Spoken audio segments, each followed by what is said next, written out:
Hi, hello കൂട്ടുകാരെ. ഇന്ന് നമുക്ക് നമ്മുടെ പാടത്തും പറമ്പിലും നമ്മുടെ മുറ്റത്തൊക്കെ സാധാരണയായിട്ട് കാണപ്പെടുന്ന ഒരു കുഞ്ഞു ചെടി പരിചയപ്പെടാം. ഏതാണെന്നറിയോ?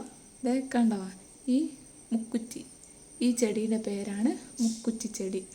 അതായത് നമ്മുടെ വീട്ടിൻ്റെ അടുത്തും മറ്റേ സാധാ തൊടിയിലൊക്കെ സാധാരണയായിട്ട് കാണപ്പെടുന്ന ഒരു കുഞ്ഞൻ തെങ്ങിനെ പോലെ കാണപ്പെടുന്ന ചെടിയാട്ടോ ഇത്.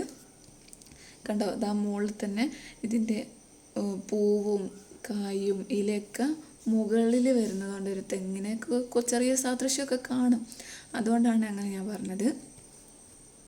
അപ്പോൾ സാധാരണയായിട്ട് നമ്മൾ കാണുന്ന ഈ മുക്കുറ്റി ചെടിയുടെ ഈ പ്രത്യേകതകൾ എന്തൊക്കെയാണെന്ന് നമുക്ക് നോക്കാം. ദശപുഷ്പങ്ങളിൽ വെച്ചിട്ട് ഏറ്റവും പ്രധാനപ്പെട്ട ഒരു ചെടിയാണ് കേട്ടോ നമ്മുടെ ഈ സ്വന്തം മുക്കുറ്റി ചെടി. ഈ മുക്കുറ്റി ചെടിക്ക് ഒരു പ്രത്യേകത ഉണ്ട്. എന്താ വെച്ചാൽ ഇത് സമൂലം ഉപയോഗിക്കാൻ പറ്റുന്ന ഒരു ചെടിയാണ്. ഇനി സമൂലം എന്ന് പറഞ്ഞിട്ട് എന്താന്ന് നോക്കണ്ട.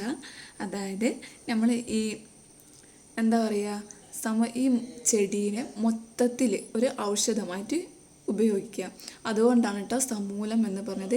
അതായത് ഇത് ഈ ചെടിയിൽ നിന്ന് നമ്മുടെ പൂവും കായും ഇലയും തണ്ടും വേരും ഇവ അടങ്ങിയ ഇത് മുഴുവനായിട്ടും നമുക്ക് ഒരു ഭാഗം പോലും മിസ്സാക്കാതെ നമുക്ക് ഇത് ഔഷധമായിട്ട് ഉപയോഗിക്കാം. അതുകൊണ്ടാണ് സമൂലം എന്ന് പറയുന്നത്.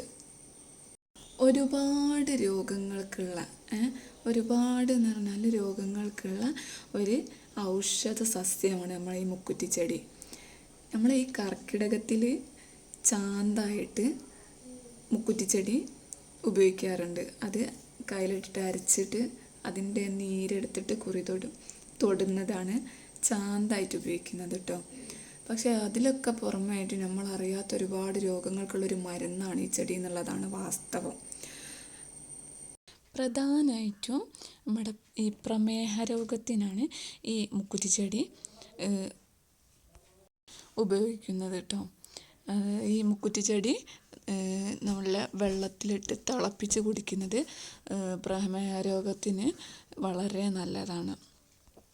അതുപോലെ തന്നെ ഈ പൈൽസ്, കഫക്കെട്ട്, അതിനും മറ്റേ ഈ നമ്മുടെ ശരീരത്തിലൊക്കെ ഈ തേനീച്ച, കടന്നൽ അങ്ങനത്തെ ഒക്കെ എന്തെങ്കിലുമൊക്കെ കുത്തിയാലൊക്കെ ഉണ്ടാകുന്ന സ്ഥലത്ത് അതിൻ്റെ മുക്കുറ്റി ചെടീൻ്റെ ഇല അരച്ചിങ്ങായിട്ട് അതിൻ്റെ നീര് പുരട്ടിയാൽ നല്ല ശമനം ലഭിക്കും. പിന്നെ അതുപോലെ തന്നെ ഈ പ്രതിരോധശേഷി ഇരട്ടിയാവുക, പിന്നെ സ്ത്രീജന്യ രോഗങ്ങൾക്ക് ഒരുപാട് പരിഹാരമുണ്ട്. ഇതൊക്കെ ഈ ഒരു ചെടി കൊണ്ട് ഉണ്ടാവുന്ന ഉപയോഗങ്ങളാണ്. പക്ഷെ നമുക്ക് പലർക്കും ഇതൊന്നും അറിയുന്നില്ല എന്നുള്ളതാണ് വാസ്തവം.